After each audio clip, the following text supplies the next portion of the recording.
राजू अनाथ था। उसकी माँ उसे जन्म देते ही चल बसी और उसके पिता ही उसे पालने के एकमात्र सहारा थे। जब राजू 8 साल का था तो उसके पिता किसी काम से जंगल गए और फिर कभी लौट कर नहीं आए। उसके बाद राजू पूरी तरह अकेला हो गया। राजू गांव की एक टूटी फूटी झोपड़ी में रहता था।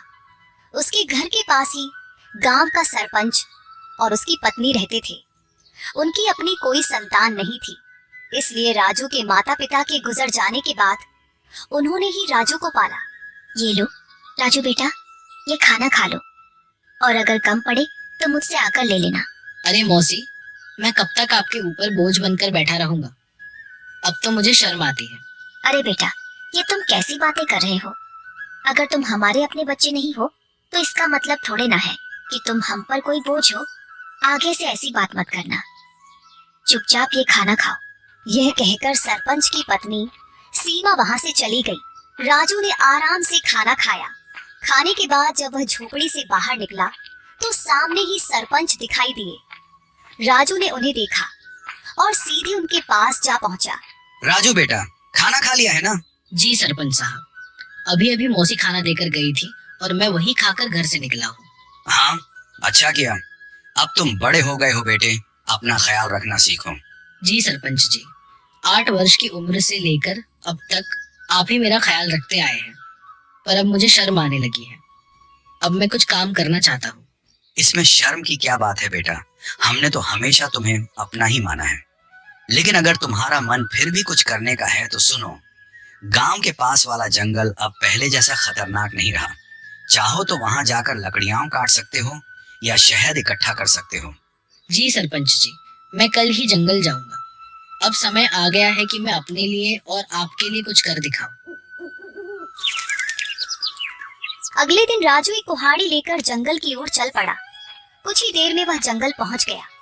जंगल में कदम रखते ही उसने सोचा, कुछ भी कहो, सरपंच जी ने बचपन से लेकर अब तक मेरी बहुत मदद की है। अब समय आ गया है कि मैं अपने पैरों पर खड़ा होकर दिखाऊं और अब मैं उनकी सेवा करूं ताकि उन्हें अपनी संतान की कमी महसूस न हो और वे हमेशा खुश रहें। अभी राजू ये सोच ही रहा था कि अचानक उसकी नजर एक कोयल पर पड़ी जो उसे बड़े ध्यान से देख रही थी। अरे, यह कोयल मुझे इतनी गौर से क्यों देख रही है? इसका आकार तो बाकी कोयलों से बड़ा है और देखने में भी यह कुछ डरावनी लग रही है। राजू ने अभी इतना ही कहा था कि तभी कोयल उड़ती हुई उसके पास आ गई और इंसानी आवाज में बोली, मैं तुम्हें भली भांति पहचानती हूँ। तुम्हारा नाम राजू है और तुम मोहन के बेटे हो। कोयल को बोलते हुए देखकर राजू बहुत डर गया और बोला, ये कैसे मुमकिन है? तुम तो कोयल हो, फिर इंसानी आवाज में कैसे बात कर रही हो? शायद ये मेरी आंखों का धोखा है। भला कोई कोयल इंसानों की तरह बोल सकती है? नहीं, यह तुम्हारी आंखों का धोखा नहीं है। मैं सचमुच बोलने वाली कोयल हूँ। असल में मैं भी कभी इंसान थी, लेकिन एक तांत्रिक ने मुझ पर श्राप दे दिया और मैं कोयल की शक्ल में बदल गई। मैं तुम्हारे पिता के रहस्यों के बारे में सब कुछ जानती हूँ। वे कुछ समय पहले जंगल गए थे और फिर कभी वापस नहीं आए। अरे, न जाने कौन हो तुम। मैं ऐसे कैसे तुम्हारी बात पर विश्वास करूं? कभी सोचा है तुमने? तुम पिछले कई वर्षों से बिना पिता के रह रहे हो, लेकिन गांव में कोई भी तुम्हारे पिता के बारे में बात नहीं करता। तुम्हारी कोई मदद नहीं करता सिवाय तुम्हारे गांव के सरपंच के। लेकिन मैं तुम्हारे पिता के बारे में सब कुछ बता सकती हूँ। तुम्हारे पिता अभी जिंदा हैं और मुझे यह भी पता है कि वे कहाँ हैं। अच्छा तो बताओ, मेरे पिता कहाँ हैं? मैं उनसे मिलना चाहता हूँ। मैं तुम्हें जरूर बताऊंगी, मगर उससे पहले तुम्हें मुझे इस श्राप से मुक्त कराना होगा। राजू को न जाने क्यों उस कोयल से डर महसूस होने लगा। अरे, मुझे तो लगता है कि यह कोई राक्षस है जो मुझे अपने जाल में फंसा रहा है। इससे पहले कि यह मुझे नुकसान पहुंचाए, मुझे यहाँ से भागना होगा। ये सोचते ही राजू तेजी से गांव की ओर दौड़ पड़ा और कुछ ही पलों में अपने घर पहुंच गया। घर पहुंचकर राजू हांफते हुए बोला, अरे बाप रे, ये जंगल तो बहुत खतरनाक है। यहाँ तो जानवर भी इंसानों की तरह बातें करते हैं। मुझे तो लगता है कि वह जरूर कोई राक्षस था। मैं अब कभी उस जंगल में नहीं जाऊंगा। अभी राजू ये सोच ही रहा था कि उसी समय सरपंच की पत्नी उसके लिए खाना लेकर आ गई और राजू को घबराया हुआ देखकर वह बोली, अरे राजू बेटा, ये घबराए हुए क्यों हो और तुम्हें पसीना भी आ रहा है? सब खैरियत तो है ना? कुछ नहीं मौसी, बस थोड़ा सा सिर दर्द हो रहा था। अरे बेटा, अगर तबीयत ठीक नहीं है तो काम मत करो। लो, पहले ये खाना खा लो और थोड़ा आराम कर लो। राजू ने मौसी से सर दर्द का बहाना बनाकर सच्चाई छिपा ली। मौसी ने ज्यादा सवाल नहीं किए, बस खाना उसके हाथ में दिया और धीरे से कमरे से बाहर चली गई। राजू ने खाना खाया और सो गया। अगली सुबह जब राजू नींद से जागा तो उसके मन का डर समाप्त हो चुका था। वह अपने आप से बोला, अरे शायद मैं कल उस कोयल को बातें करते देखकर कुछ ज्यादा ही डर गया था, लेकिन अगर सोचूं तो उसकी बातों में सच्चाई नजर आती है। वह कोयल मेरे पिताजी के बारे में जरूर कुछ जानती है, और यह भी सच है कि गांव में कोई मेरे पिताजी के बारे में बात नहीं करता। जब भी मैंने सरपंच जी से अपने पिताजी के बारे में पूछा, उन्होंने हमेशा बात टाल दी। बस इतना ही कहा कि मेरी माँ जन्म देते ही चल बसी और मेरे पिताजी कई साल पहले जंगल गए थे, जो फिर कभी वापस नहीं आए। मुझे उस जंगल में जाना चाहिए और उस कोयल को ढूंढकर अपने पिताजी के बारे में पूछना चाहिए। यह कहकर राजू जंगल की ओर चल पड़ा और कुछ ही देर में वह जंगल के उसी स्थान पर जा पहुंचा जहां कल उसे वह कोयल मिली थी। वह कोयल वहां पहले से ही मौजूद थी और राजू को देखकर उड़ती हुई सीधा उसके पास आ गई। मुझे पता था कि तुम जरूर आओगे, क्योंकि तुम भी अपने पिताजी मोहन की तरह ही बहादुर हो। मैं सिर्फ इसी वजह से आया हूँ क्योंकि मुझे अपने पिताजी से मिलना है। तुम कह रही थी कि तुम मेरे पिताजी के बारे में जानती हो, तो बताओ मेरे पिताजी कहाँ हैं? मुझे उनसे मिलना है। कल मैंने कहा था कि इसके लिए पहले तुम्हें मुझे इस श्राप से मुक्त कराना होगा, लेकिन तुम चिंता मत करो, मैं तुम्हारी मदद करना चाहती हूँ। तुम मुझे अपना दोस्त समझो। मैं जानती हूँ कि तुम बचपन से ही गरीबी से जूझ रहे हो और कभी-कभी इस बात पर तुम्हें शर्म भी आती है। ये सुनकर राजू उदास होकर बोला, हाँ, तुम बिल्कुल सही कह रही हो। मैं सचमुच गरीब हूँ। बचपन से ही सरपंच जी और उनकी पत्नी ने मुझे पाला है, लेकिन अब हर वक्त उन पर बोझ बनकर रहना मुझे अच्छा नहीं लगता। मैं चाहता हूँ कि अब मैं खुद कमाऊं, ताकि वे दोनों चैन से बैठकर खाएं और खुश रहें। अगर तुम चाहो तो मैं तुम्हें धन कमाने का रास्ता दिखा सकती हूँ। अच्छा, मगर वह कैसे? तुम मेरी मदद कैसे कर सकती हो? मैं इस जंगल के सारे रहस्यों को जानती हूँ। आओ मेरे साथ चलो। ये कहकर कोयल उड़ चली और राजू उसके पीछे पीछे चल पड़ा। चलते चलते कोयल राजू को एक गुफा के अंदर ले गई। उस गुफा के बारे में किसी को कुछ पता नहीं था, क्योंकि ये जंगल पहले बहुत खतरनाक माना जाता था। इसीलिए लोग इस जंगल में आना पसंद नहीं करते थे। गुफा के अंदर जाते ही राजू की नजर एक बक्से पर पड़ी। अरे, इस बक्से में क्या है? मैं अभी इसे खोलकर देखता हूँ। जब राजू ने उस बक्से को खोला तो उसमें बेहिसाब हीरे जवाहरात निकले। उन्हें देखकर राजू हैरानी से बोला, अरे बाप रे, इस बक्से में तो ढेर सारे हीरे जवाहरात हैं। ये सब सामान किसका है? तुम पहले धनवान बनो, फिर मैं तुम्हें बताऊंगी कि मैं इस श्राप से कैसे मुक्त हो सकती हूँ। और जब तुम मुझे इस श्राप से आजाद कर दोगे तो मैं तुम्हें तुम्हारे पिताजी से मिलवाऊंगी। मुझे पता है कि वे कहाँ हैं। उस दिन का तो मुझे बेसब्री से इंतजार रहेगा। लेकिन एक बात याद रखना, मेरे बारे में किसी को कानों कान खबर नहीं होनी चाहिए। अगर किसी को पता चल गया तो तुम्हारे लिए अपने पिताजी से मिलना मुश्किल हो जाएगा। राजू वह बक्सा उठाकर अपने घर की ओर चल पड़ा। घर पहुंचकर उसने बक्सा एक तरफ रख दिया। इतने में सरपंच और उनकी पत्नी राजू के लिए खाना लेकर आए। जब उन्होंने एक तरफ रखा हुआ बक्सा देखा तो सरपंच ने राजू से पूछा, राजू बेटा, ये बक्सा कहाँ से आया और इसमें क्या है? सरपंच के पूछने पर राजू को कुछ समझ नहीं आया कि वह सरपंच साहब को क्या जवाब दे।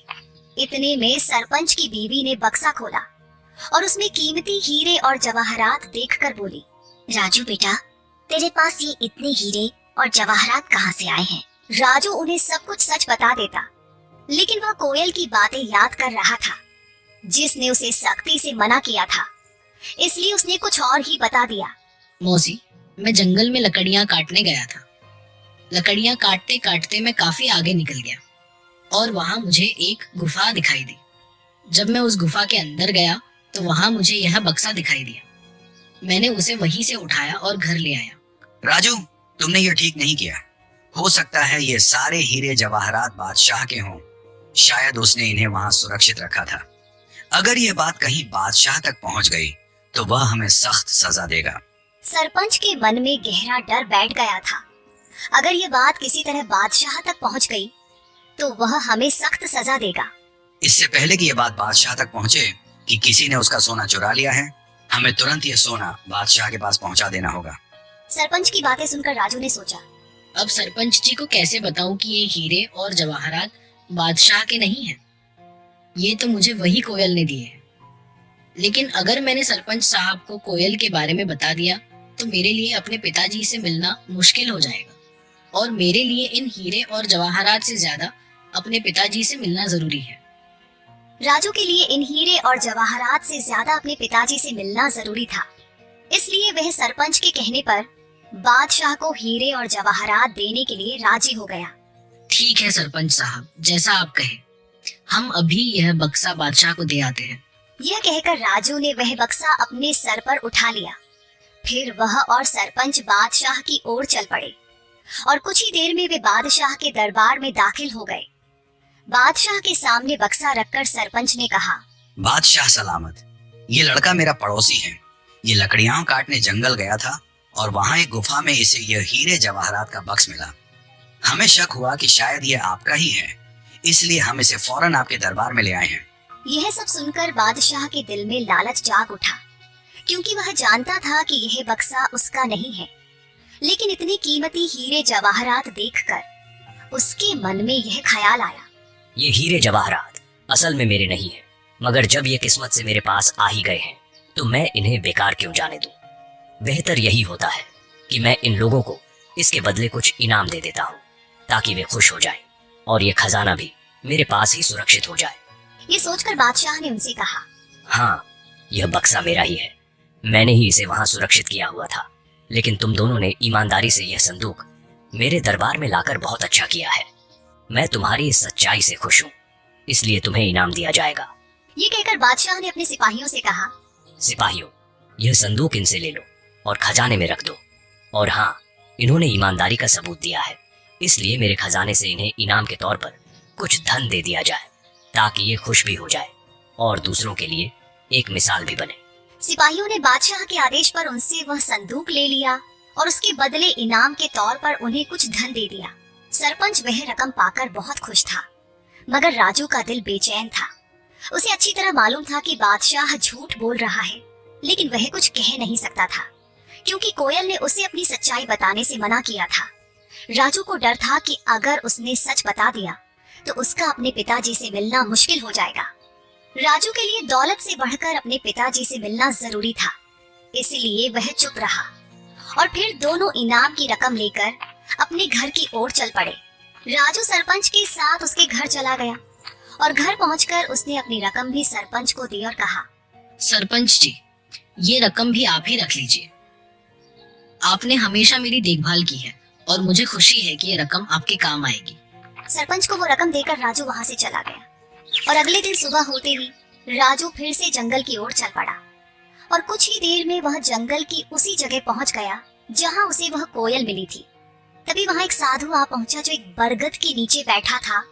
उसने राजू से पूछा, अरे बेटा, तुम कौन हो और इस जंगल में क्या कर रहे हो? मैं मोहन का बेटा हूँ और मैं इस जंगल में आता जाता रहता हूँ। ये सुनकर साधु चौंक तो गया मगर कुछ नहीं बोला और चुपचाप वहां से चला गया। साधु के जाते ही कोयल उड़ती हुई वहां आ पहुंची। वह साधु तुमसे क्या कह रहा था? कुछ नहीं, वह बस पूछ रहा था कि तुम कौन हो और यहाँ क्या कर रहे हो। मैंने बताया कि मैं मोहन का बेटा हूँ और यहाँ आता जाता रहता हूँ। यह साधु असल में एक धोखेबाज है। उसने सिर्फ साधु का वेश ओढ़ रखा है, लेकिन अंदर से वह एक शैतान है। मुझे उस साधु से कोई मतलब नहीं है। मुझे सिर्फ तुम और अपने पिताजी की परवाह है। बस तुम बताओ कि मैं तुम्हें उस श्राप से कैसे मुक्त करवा सकता हूँ। अच्छा, तो चलो फिर मेरे साथ। वह राजू को एक गुफा के अंदर ले आई जहाँ एक शीशे की बोतल पड़ी थी जिसमें जल भरा हुआ था। कल पूर्णिमा की रात है। तुम्हें आधी रात को इसी जगह आकर आंखें बंद करके उस बोतल को तोड़ना होगा। बोतल टूटते ही मैं शराब के प्रभाव से मुक्त हो जाऊंगी और फिर तुम्हें यह राज बताऊंगी कि तुम्हारे पिता कहाँ हैं। क्या मैं इस बोतल को अभी तोड़ दूं? नहीं, कल पूर्णिमा की रात है। तुम इसे सिर्फ कल ही तोड़ सकते हो। इतना कहकर वह कोयल वहां से उड़ गई। और राजू भी अपने घर की तरफ चल पड़ा। और दूसरी तरफ वह साधु छुपकर उन दोनों की बातें सुन रहा था। वह भी राजू के पीछे चल पड़ा। जब राजू अपने घर के करीब पहुंचा तो उसने साधु को अपने पीछे आते देखा और वहीं रुक गया। साधु करीब आकर राजू से बोला, मैंने अपनी आंखों से देखा है कि तुम कोयल से बात कर रहे थे। देखो, तुम इस कोयल को नहीं जानते। वह कोई साधारण कोयल नहीं है। मैं सब जानता हूँ, लेकिन वह कोयल मेरे पिताजी के बारे में जानती है और मैं किसी भी कीमत पर अपने पिताजी को पाना चाहता हूँ। तुम्हारे पिताजी अब इस संसार में नहीं रहे। वह कोयल तुम्हें फंसाकर श्राप से मुक्ति पाना चाहती है। यह सुनकर राजू क्रोधित हो गया। अरे साधु महाराज, मैं साधुओं का सम्मान करता हूँ, मगर तुम्हारे जैसे पाखंडी साधुओं का नहीं। याद रखो, इसके आगे मैं एक भी शब्द बर्दाश्त नहीं कर सकता। बेहतर है चुपचाप यहाँ से निकल जाओ। साधु कुछ कहने ही वाला था कि राजू ने उसे धक्का दे दिया और कहा, चले जाओ, वरना तुम्हारे लिए अच्छा नहीं होगा। यह कहकर राजू अपने घर चला गया। और दूसरी तरफ सरपंच और उसकी बीवी जब अपने घर से निकले तो उनकी नजर साधु पर पड़ी। वे दोनों साधु के पास आए और सरपंच ने साधु से कहा, अरे साधु महाराज, आप यहाँ क्या कर रहे हैं? मैंने राजू को सच्चाई बताने का प्रयास किया, लेकिन वह सुनने को तैयार ही नहीं हुआ और वह उस कोयल को श्राप से मुक्त करवाना चाहता है। अगर वह कोयल अपने श्राप से मुक्त हो गई तो गांव में तबाही आ जाएगी। गांव का एक भी व्यक्ति जीवित नहीं बचेगा। हाँ, बिल्कुल सही, लेकिन राजू सुनने के लिए तैयार ही नहीं है। साधु महाराज, आप चिंता मत करें, मैं अभी राजू को समझाता हूँ। ये कहकर सरपंच उसी वक्त राजू के घर गया और घर जाकर राजू से कहा, राजू, यह मैं क्या सुन रहा हूँ? तुम जंगल में किसी कोयल से मिलते हो जो इंसानों की तरह बातें करती है। क्या तुम्हें यह अजीब नहीं लगा कि एक कोयल इंसान की तरह कैसे बोल सकती है? ओह, तो आपको पता चल गया। देखिए सरपंच जी, शुरू में मुझे यह सब अजीब लगा था, लेकिन अब नहीं। और मुझे पूरा विश्वास है कि यह बात आपको उस साधु ने ही बताई होगी। देखिए सरपंच जी, 8 साल पहले मेरे पिताजी रहस्यमय ढंग से लापता हो गए थे और वह कोयल जानती है कि मेरे पिताजी कहाँ हैं। मैं बस अपने पिताजी को पाना चाहता हूँ, उनसे मिलना चाहता हूँ। बेटा, तुम अपने पिताजी के बारे में कुछ भी नहीं जानते हो? हाँ, मैं नहीं जानता, बिल्कुल नहीं जानता, क्योंकि आपने कभी मुझे बताया ही नहीं और न ही गांव वालों ने कुछ कहा, तो फिर मैं कैसे जान पाता? अब मैं किसी की बात पर विश्वास क्यों करूं? बताइए, मुझे सिर्फ कोयल की बात पर विश्वास है और कल पूर्णिमा की रात है। कल मैं उस कोयल को श्राप से मुक्त कर दूंगा और वह कोयल श्राप से आजाद होकर मुझे मेरे पिताजी से मिलवाएगी। इतना कहकर राजू गुस्से में घर से बाहर निकल गया। राजू, मेरी बात सुनो। राजू, रुको। सरपंच ने राजू को आवाजें दी, मगर उसने एक भी न सुनी और घर से निकल गया। सरपंच भी घर से बाहर आया और साधु भी घर के बाहर ही खड़ा था। सरपंच ने साधु से कहा, राजू पता नहीं कहाँ गया है। अब हमें कल तक का इंतजार करना होगा और जंगल में जाकर राजू को बोतल तोड़ने से रोकना होगा। अगली रात साधु सरपंच को लेकर जंगल में उस गुफा के पास ले गया और कहा, यही वह गुफा है जहाँ वह बोतल पड़ी है जिसमें उस डायन कोयल की शक्तियां हैं। राजू यहाँ आता ही होगा, हम एक तरफ छुप जाते हैं। यह कहकर वे दोनों गुफा के एक तरफ छुप गए और उसी वक्त राजू वहाँ आ जाता है। राजू को देखकर वह कोयल उड़ती हुई राजू के पास आई और बोली, यहाँ साधु और सरपंच आए हैं। वे गुफा के एक तरफ चुपचाप खड़े हैं। वे तुम्हें इस बोतल को तोड़ने से रोकेंगे, पर तुम उनकी बात मत मानना। अगर तुम उनकी बात मान लो तो तुम कभी अपने पिताजी से नहीं मिल पाओगे। नहीं, मैं उनकी बात नहीं मानूंगा। ठीक है, तो तुरंत जाओ, वो बोतल उठाकर ले आओ और उसे तोड़ डालो। राजू जल्दी से गुफा के अंदर गया और वही बोतल उठा लाया। जैसे ही वह उस बोतल को तोड़ने लगा तो साधु और सरपंच वहाँ आ गए। राजू, रुको, इस बोतल को मत तोड़ो, तुम बहुत बड़ी गलती कर रहे हो। नहीं, मुझे किसी भी हाल में अपने पिताजी से मिलना है। राजू, ध्यान से सुनो। ये कोयल कोई साधारण पक्षी नहीं, बल्कि एक डायन है। आज से 10 साल पहले जब तुम छोटे थे, इस डायन ने पूरे जंगल पर कब्जा कर रखा था। जो भी गलती से इस जंगल में जाता फिर कभी लौट कर नहीं आता था। तब तुम्हारे पिताजी और मैंने मिलकर ठान लिया कि इसे रोकना ही होगा। हमने साधु महाराज से उपाय पूछा। उन्होंने बताया कि इस अभिशाप को खत्म करने के लिए तुम दोनों में से किसी एक को जंगल के पास वाले कुएं में अपनी जान देनी होगी। तुम्हारे पिताजी बहादुरी से आगे आए और यह बलिदान स्वयं देने का निश्चय किया। उन्होंने कुएं में छलांग लगाई और साधु महाराज ने उस डायन की सारी शक्तियां एक बोतल में कैद कर दी और उसे कोयल में बदल दिया। इस तरह यह जंगल सुरक्षित हो गया। मगर यह राज हमने किसी को नहीं बताया। गांव वाले कुछ नहीं जानते। ये बात सिर्फ मुझे और साधु महाराज को मालूम थी, इसलिए हमने तुम्हें भी कभी नहीं बताया। लेकिन अगर तुमने ये बोतल तोड़ दी तो ये फिर से अपने असली रूप में आ जाएगी। ये सिर्फ उसकी एक चाल है। ये लोग झूठ बोल रहे हैं। सच्चाई वही है जो मैं कह रही हूँ। अगर मेरे मन में कोई चाल होती तो मैं तुम्हारी मदद क्यों करती? क्या गांव वालों ने कभी तुम्हारी मदद की? नहीं। तुम्हें धन, सामान, हीरे मोती सब मैंने दिए। अब मैं तुम्हें तुम्हारे पिताजी से भी मिलवा रही हूँ। राजू भ्रम में पड़ गया और उसने वह बोतल जमीन पर फेंक कर तोड़ दी। फिर अचानक वह कोयल एक डायन के रूप में आ गई। राजू, तुमने मेरा बड़ा काम आसान कर दिया। अब मैं आजाद हूँ और अब तुम सबकी शामत आ गई है। आज मैं तुम में से किसी को भी जिंदा नहीं छोड़ूंगी। राजू, तुमने बहुत बड़ी गलती कर दी है। अब ये डायन हमें किसी भी हाल में जिंदा नहीं छोड़ेगी। मुझे माफ कर दीजिए सरपंच साहब, मैं उसके बहकावे में आ गया था। क्या अब इसका कोई हल नहीं बचा? इसका बस एक ही हल है कि हमें तुरंत उस कुएं के पास जाना होगा। ये कहकर वे तीनों कुएं की ओर भागे और वह डायन भी उनके पीछे आ गई। वहां पहुंचकर साधु ने कहा, अगर तुम इस डायन से छुटकारा पाना चाहते हो तो तुम दोनों में से किसी एक को उसी कुएं में छलांग लगाकर अपनी कुर्बानी देनी होगी। साधु की बात सुनकर राजू तुरंत बोला, ये मुसीबत मैंने खुद मोल ली है, इसलिए इससे मुक्ति भी मैं ही दिलवाऊंगा। यह कहकर राजू ने कुएं में छलांग लगा दी और अपनी जान कुर्बान कर दी। साधु ने तुरंत डायन को फिर से एक कोयल के रूप में बदल दिया, मगर इस बार उसके पास इंसानों की तरह बोलने की शक्ति भी नहीं रही।